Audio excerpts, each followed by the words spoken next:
Fernanda Garibaldi é diretora executiva da Zeta, associação brasileira que reúne empresas de tecnologia e inovação financeira comprometidas em construir um sistema mais competitivo, acessível, sustentável e inclusivo. À frente da Zeta, Fernanda atua no diálogo com reguladores, sociedade e mercado, aproximando os maiores players de tecnologia e finanças da América Latina. Fernanda também já representou diversas empresas perante o Banco Central e o CADE, trazendo uma perspectiva estratégica, técnica sobre como inovação, regulação e competição podem caminhar juntas para fortalecer o setor. Eu acho que o evento presta um grande serviço à comunidade acadêmica, ao mercado, aos reguladores. É um ponto de encontro, um momento de discussão conjunta, uma oportunidade de trocar sobre diferentes assuntos que tocam o setor financeiro, prevenção à fraude, proteção de dados, inovação, competição, plataformas. Então, uma gama de assuntos que a gente conversou nesses últimos dias e que tenho certeza que vai servir de inspiração para muitos temas e para o próximo ano também. Sejam bem-vindos a mais um podcast aqui do Finanças da Manhã. Eu tenho ninguém mais, ninguém menos que Fernanda Garibaldi, diretora da Zeta. Fernanda, seja bem-vinda. Obrigada a você pelo convite aqui para a gente conversar um pouco.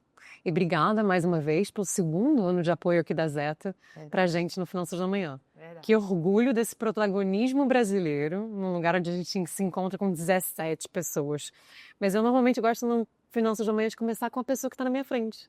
Conta um pouquinho para a gente, Fernanda, de como é que você veio parar nesse meio. Uau, que pergunta longa, Bia. Eu sou advogada de direito econômico, então eu tenho uma trajetória aí considerável no direito econômico, concorrencial e regulatório. Ao longo da minha trajetória na advocacia, eu fui fazendo muitas operações do setor financeiro, alguns casos bem emblemáticos, que envolviam o setor financeiro, desde, M&A envolvendo o setor financeiro até processos administrativos envolvendo algumas questões regulatórias e concorrenciais do setor financeiro. Me apaixonei pelo setor financeiro, eu adoro um desafio, adoro um problema complexo, e aí fui um pouco direcionando mais a minha atuação mais para o regulatório e menos para o concorrencial, isso nos últimos 7, 8 anos. E aí, enfim, foi assim que eu fui parar na regulação financeira e bancária. Eu sempre gostei muito de economia, eu fiz direito, né? Mas sempre gostei de economia, de comércio internacional, de política. Então, é uma área que conjuga tudo isso, né? Tem um pouco de direito internacional, por conta das normas lá de Basileia, tem um pouco de direito econômico, tem um pouco de direito público e privado. Então, o que me trouxe até aqui, sem dúvida, foi uma vida na advocacia, assim, e também uma vida acadêmica voltada para esses temas também. E nessa experiência, assim, de começar na advocacia, se apaixonar por um problema complexo, estar aqui no mercado financeiro, hoje você está como diretora de regulatório, de compliance, olhando a Zeta. Tem muita gente que não sabe o que a Zeta é. Podemos começar com um pouquinho, assim, só de explicação. Eu gosto do beabá. Eu fiz até o Banco Central que explicar pra gente o que era o Denor. Então, olha só. Boa. Então, qual é o trabalho da Zeta? Qual que é o local da Zeta nesse ecossistema complexo, cheio de problemas, cheio de oportunidades que a gente está aqui? A Zeta é um think tank. A Zeta tem a natureza jurídica de associação, mas é uma startup, né? A gente é uma startup de public policy, digamos assim. Ok. É uma associação que congrega 32 empresas hoje, que discute todos os temas importantes que estão no setor financeiro hoje no Brasil. Então, da reforma tributária ao PIX, passando por Open Finance, por prevenção à fraude, por proteção de dados, todos os assuntos, a Zeta tem ali seu grupo de trabalho para discutir uma pauta que seja importante para essas empresas associadas. Eu sou atualmente diretora executiva, né, então lido diretamente com todas as empresas. Trago um pouco da minha expertise jurídica, claro, mas acho que foram recrutadas outras habilidades para esse exercício profissional nesse momento, que são habilidades de negociação, de formação de consenso, de, enfim, resolução de conflitos. Então, foram outras habilidades que me foram enfim, necessárias nesses últimos 3 anos para tocar a associação. A gente tem feito um trabalho incrível, na minha opinião, assim, um trabalho de engajamento junto ao regulador, junto à administração pública, levando um ponto de vista que até então não era tão considerado. A gente tem um mercado muito tradicional, financeiro, com players incumbentes que traziam sempre sua perspectiva, faltava um pouco a perspectiva dos entrantes, que são diversas. Na Zeta, então, não são só empresas de maquininha ou empresas do setor financeiro, são empresas de tecnologia que atuam no setor financeiro. Então, tem aí um grupo diverso de empresas que atuam no setor financeiro, que vem trazendo disrupção, inovação e, enfim, alguns desafios também, e a gente vai ajudando a equalizar esses temas lá. Um desafio muito complexo, né? Empresas diversas, essa atuação do que hoje era mercado financeiro, que é empresa de TI que agora tem é regulada, não é regulada. Como é que você vê esse mercado hoje? 3 anos já. 3 anos. Na caseira. Como é que você olha, assim, no começo da associação e hoje onde vocês estão? Eu acho que foi um crescimento paulatino, Bia. Eu acho que a Zeta vem ocupando um espaço muito... A gente brinca no direito da concorrência, o competition the merits. É muito uma competição baseada no mérito. Acho que desde o início o projeto era ambicioso de criar uma associação que tivesse um assento à mesa e trouxesse uma outra perspectiva. Os assuntos são diversos e, de fato, isso traz uma complexidade muito grande. E os desafios não são só técnicos, regulatórios, jurídicos, são esses desafios de composição, mas eu brinco que é que nem uma sociedade anônima, não tem lá bloco controlador, tem acionista minoritário, tem tudo isso. Então tem um pouco um desafio, sem dúvida, de construção de diálogo, de comunicação.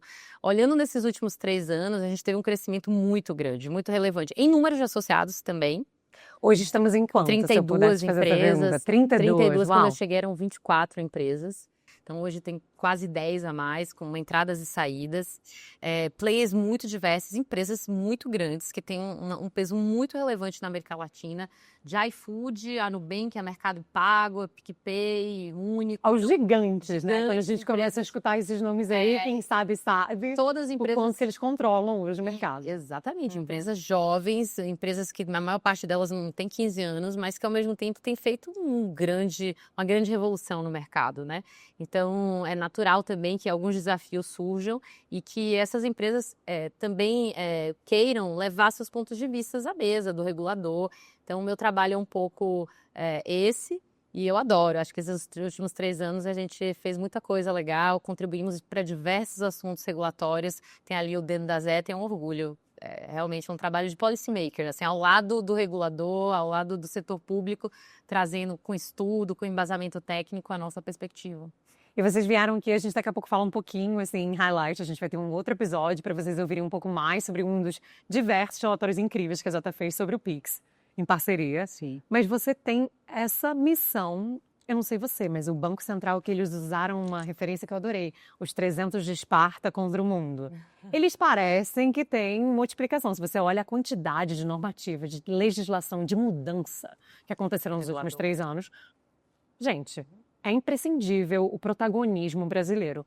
Como que é esse relacionamento para outras pessoas aí que estão aí escutando, policy maker? A gente está cansado de saber que o resto do mundo não é o Brasil. Sim. Esse diálogo ativo que você contribui todos os dias com o Banco Central é uma realidade sua. Conta um pouquinho para a gente como é que é lidar com os órgãos regulatórios brasileiros. Olha, houve uma grande mudança, isso eu posso te falar porque eu testemunhei, né? Há 10 anos atrás, você notificava uma operação ao Banco Central, você tinha que ligar lá, e aí... Conta aí, vai, vamos 10 anos para trás. Eu já ouvi caixa preta. Era difícil a comunicação e, de fato, houve uma mudança drástica nos últimos anos e uma mudança que me parece inexorável, assim. O mercado pressionou por essa mudança, foi necessário essa mudança, que era preciso conversar, dialogar mais com a sociedade em relação aos temas que hoje uma autoridade monetária toca. Então, desde temas macroeconômicos, a taxa de juros, enfim, que até poucos anos atrás as autoridades monetárias sequer comunicavam, né, suas decisões de política econômica monetária, até questões mais microeconômicas do dia a dia das empresas e tudo mais. Então, eu acho que houve um crescente nesse sentido e, de fato, são os 300 de Esparta, porque são vários normativos, várias mudanças, com poucos servidores, né? Enfim, infelizmente perdeu servidores ao longo dos últimos anos e fazendo um Sim, trabalho com hercúleo, certeza. incrível, são os verdadeiros heróis, porque o mercado muda, o mercado está cada vez mais digitalizado, cada vez financiarizado, né? Então, interconectado, né? Então, ser seguro junto com crédito, junto com pagamentos. Então, os desafios contemporâneos são muito conectados e para isso a gente precisa de reguladores robustos para, enfim, fazer frente a condutas que sejam inapropriadas. Então, de fato, é um trabalho impressionante. Essa interlocução que a Zeta tem com o Banco Central, Bia, é sempre muito técnica e transparente. Eu acredito muito nesse diálogo junto ao poder público, trazendo embasamento sólido em dados, com outros argumentos, trazendo uma outra perspectiva para uma outra dimensão que às vezes está posta. Então, acho que a missão número 1 sempre foi levar engajamento técnico de forma transparente, à luz do sol, dando o nome aos players e trazendo uma perspectiva legítima de quem entrou no mercado nos últimos anos e que quer se sentir representado também. E aí aponta, olha, aqui a gente pode fazer ajustes, aqui não dá, aqui... E a gente trabalha muito ao lado também dos incumbentes em vários temas. Então, tem temas que nos unem. Apesar do setor financeiro ser diverso e a gente hoje em dia ter entrantes, incumbentes, tem muitas pautas que a gente colabora junto com os agentes mais tradicionais, toda a agenda de fraude, Coisas fazer essa pergunta agora. Como que a gente traz? A gente trouxe aqui um pouquinho, a gente trouxe vários especialistas de fraude, falando de tecnologia e falando quanto que esse não é um mundo de zero soma. Esse é um mundo múltiplo, né? Onde a gente está brigando com uma briga que não é nem um pouco justa. Criminal não fala com o regulador, usa a tecnologia de ponta, não está nem aí de onde veio. E, na verdade, estamos todos vulneráveis a isso no sistema financeiro. Totalmente. Acho que é interesse de todos ter um sistema financeiro sólido, rígido, né, com capacidade de fazer frente ao crime e que possa também fazer tudo de bom que a gente viu nos últimos anos. Inclusão financeira, cidadania financeira, pilares essenciais para qualquer cidadania no século XXI. Você acessar direitos no sistema financeiro. Então, a gente trabalha muito ao lado também das instituições tradicionais, dos bancos tradicionais, dos incumbentes, em várias pautas que são comuns ao setor. Então, a agenda de fraude, por exemplo, é uma das pautas que a gente trabalha juntos, temos acordos de cooperação técnica, junto ao regulador, junto a outras entidades, porque a gente acredita que a gente tem mais jogo de soma do que... A gente não tem soma zero, a gente tem mais coisas em comum do que divergências. Eu realmente acredito nisso. Acho que a gente dá para fazer um trabalho conjunto. E aí a disputa comercial do mercado está posta, mas... Então já existe, né? Ela como diz o meu avô, todo mundo vende lá o peixe na feira e todo mundo no outro dia consegue voltar para casa e com o dinheiro no bolso. Tem o suficiente, tem espaço para o mercado, para novos agentes. E quando eu olho esse espaço, eu acho que a gente trouxe esse espaço aqui numa das outras pautas com a TCU, falando sobre o fato que a gente ainda existe num mundo 2025 onde 20 milhões de brasileiros não são incluídos em nada. Não tem nem acesso. Pois é. E a gente vai olhar outra estatística, 50 milhões de brasileiros que têm um acesso, mas um acesso precário. E eu sei que uma das grandes pautas da sua liderança, além de ser divinamente técnica, que como eu acho que traz um diferencial no mundo financeiro hoje, a gente tem um momento imprescindível, né? Eu acho que a gente está olhando um stack e um trilho que todo está sendo reconstruído. Desde inclusão, a ativos, a maneira da tecnologia. Quando você olha a Zeta nessa pauta de educação financeira e esse trabalho, e esse dever, como é que vocês pensam na associação, com todos os incumbentes aí, vendo aí, Mercado Pago, Nubank... Estão inovando, eles estão olhando a América Latina como um total. Como que é esse desafio para você, do lado técnico, como associação? Me conta. Eu acho que o tema da educação financeira é uma grande avenida a ser percorrida ainda pelas instituições financeiras e de pagamento no Brasil. E eu acho isso porque a pauta muito da educação financeira às vezes fica muito encapsulada na ideia de educação para investimento financeiro, que é um braço, que é uma vertente, que fica, nossa, vamos pegar todo mundo que no HDG investe e aprender a investir. Como aprender a investir. E, na verdade, esse é um pilar que envolve esse conceito de cidadania financeira, que é muito mais amplo e que está muito conectado com o nosso tempo. Aquilo que eu falava, se no início do século XX você acessar o sistema político por meio do voto era imprescindível para o exercício da cidadania, nessa quadra da história você não ter acesso ao sistema financeiro, a uma linha de crédito para o seu pequeno negócio, a uma conta no banco, a um financiamento imobiliário, pensar a sua relação com o dinheiro, você está fora, você é menos cidadão. Então, essa pauta de educação financeira é primordial. Não é só acessar investimento, é a sua relação com as suas finanças, com o dinheiro. Diferenças entre homens e mulheres em relação a isso, diferença de classe em relação a isso, são temas quase sociológicos. Aliás, são temas sociológicos também. Antropológicos, sociológicos, filosóficos. Total. Então, é muito importante. Eu acho que essa é uma avenida a ser percorrida ainda pelas instituições financeiras, pelas instituições de pagamento.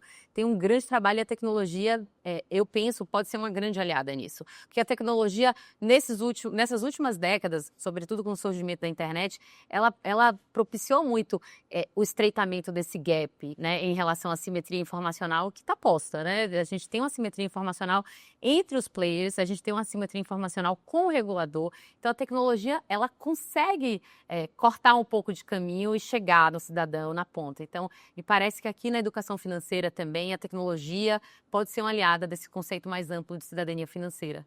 E eu sei que em tecnologia vocês estão te dando diversas, vinculadas com diversas regulamentações e arcabouços que fazem sentido disso. Conta um pouquinho das tendências e das coisas que estão nas hot pautas, assim, na sua agenda. Olha, eu acho que a gente está esperando alguns normativos importantes, talvez para o final Nem me desse fala ano. do de outubro, porque Pois a gente é. falou que eu já falei isso aqui algumas vezes nesse podcast, gente, esse evento de setembro, eu falei, vamos sim, outubro. Pois é. Estamos Só aquela esperando. ansiedade, o Banco Central falou para mim que não. Eu acho que a gente está esperando algumas normas importantes que devem vir aqui Sim. nos próximos meses. Então, a norma de base é muito aguardada, do Bank as a Service, a norma de autorização do funcionamento dos prestadores de serviços de ativos virtuais, né? A turma de cripto está esperando também essas normas. Tem normas relativas a arranjo de pagamento, a riscos ali dentro da cadeia de pagamentos que também são muito aguardadas.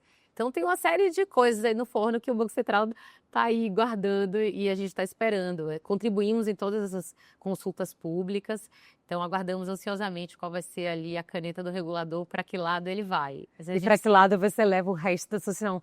Quando Exato. você olha com uma bola de cristal aqui, além das suas normativas, qual que é o futuro e a aspiração da Zeta?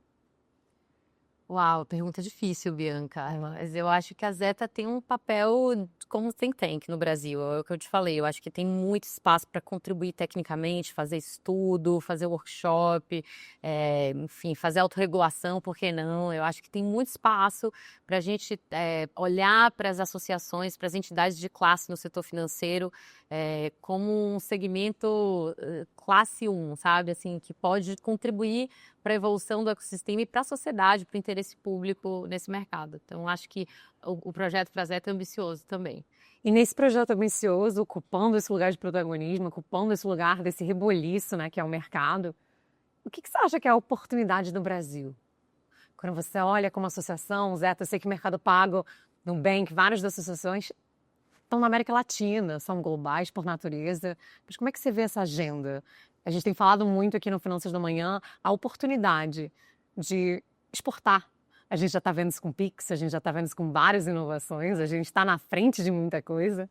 Olha, eu sou tropicalista, então eu tenho uma Então visão um fala. pouco otimista. Então vamos lá, Sempre do Brasil. a gente compartilha. Então, eu tenho uma visão otimista do Brasil. Eu acho que o Brasil tem uma grande contribuição a dar, de verdade, porque eu acho que a gente tem uma mistura muito especial no mundo. Então, meio Caetano Veloso mesmo, meio tropicalista. Eu acho que no setor financeiro a gente tem muitas contribuições a dar. O próprio Pix é um grande sucesso e se beneficiou dessa capilaridade das fintechs. Há uma correlação imediata nisso. Então, acho que o futuro do setor financeiro está muito conectado, a vida está muito conectada, né? Então, essas fronteiras estão cada vez mais borradas, né, em todos esses assuntos. Para isso, obviamente, a gente vai precisar enfrentar algumas discussões importantes, né, de supervisão macroprudencial, enfim, todos os assuntos que a doutrina já vem se debruçando, de conseguir fazer um cruzamento de dados, reguladores do setor financeiro se conversarem.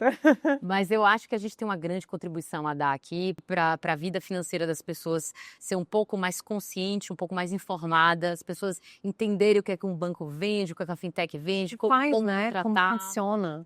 E eu acho que a gente pode fazer isso e a gente tem uma contribuição a dar, o Brasil tem uma contribuição a dar à América Latina e eu acho que o setor financeiro pode fazer isso também. Eu também. Eu acho que, assim, um pouco do Finanças da Manhã. Como tem sido o evento para você? Me conta, Fernanda. Eu acho o evento incrível, assim, essa oportunidade de conversar, né, com o regulador, com outros agentes econômicos do mercado, associados da Zeta que estão aqui, que eu encontro, que é uma alegria encontrar, outras empresas que não estão, outras associações, todo mundo trabalha muito junto no dia a dia, então é um evento que congrega todo mundo, então muito feliz de estar aqui. A gente está muito feliz com o seu apoio, Fernanda. Eu queria te fazer uma pergunta pessoal, assim, se eu puder, terminando.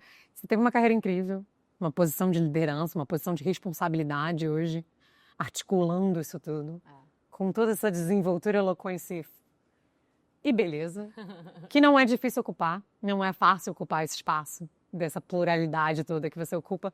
Que conselho, o que te guia na tua vida? O que você pode deixar com os nossos ouvintes que aspiram uma carreira como a sua, que aspiram uma responsabilidade de um dia estar aí liderando uma associação, interlocutando vozes importantíssimas no mercado, milhões de jobs, milhões de dinheiro para lá e para cá. As pessoas olham isso e falam, nossa, como é que eu chego lá? Que quando você olha para trás, ou se você fosse deixar para alguém... Olha, Bia, eu acho que olhando a minha trajetória, sem dúvida alguma, muito estudo, muito estudo. Jura? Aprender. Essa desenvoltura para falar não vem de graça. Muita leitura, muita escrita. Então, de fato, acho que estudar é sempre o conselho número 1 de todos. E o conselho número 2 é se arriscar. A gente não sabe se a gente vai estar aqui amanhã ou depois, então eu acho que a gente deve se jogar na vida, se jogar nas oportunidades que surgem no nosso caminho. E sempre eu acho que com humildade para aprender, para mudar, para ouvir quem sabe mais, para também se colocar com altivez quando você é a pessoa que sabe mais na mesa. Então, um pouco Maria Bethânia também, nem para mais, nem para menos. Referências de MPB. Ela fala uma coisa que eu amo. Diga-me. Eu sei o meu tamanho nem para mais, nem para menos. É aquela coisa. Então, assim, se colocar com altivez quando for o momento, se colocar com humildade também quando for o momento. Então, eu acho que essa mistura de altivez e humildade te guiar, assim, eu acho que guia muitas mulheres. As mulheres são muito incríveis, né? As mulheres conseguem rodar tantos pratinhos. Então, eu acho que essa sabedoria também do feminino agrega muito para a vida profissional. Com certeza. E transluz, assim, na tua energia, no que você faz, no que você fez no mercado. Eu tenho, assim, a oportunidade e o privilégio de observar perto longe. Muito obrigada por fazer parte dessa história, parte do protagonismo, não só feminino, mas tecnológico desse país. Obrigada a você pela oportunidade de estar aqui conversando com você também, que faz parte disso. Então, obrigada mesmo. Pronto, gente! Maravilhosa, né? Com essa cor que... Gente, eu sou baiana, né? Eu sou baiana, né, gente? Então eu vou falar de Caetano e Bethânia, porque eu sou baiana, né, amor? Então, vocês sabem que a pessoa...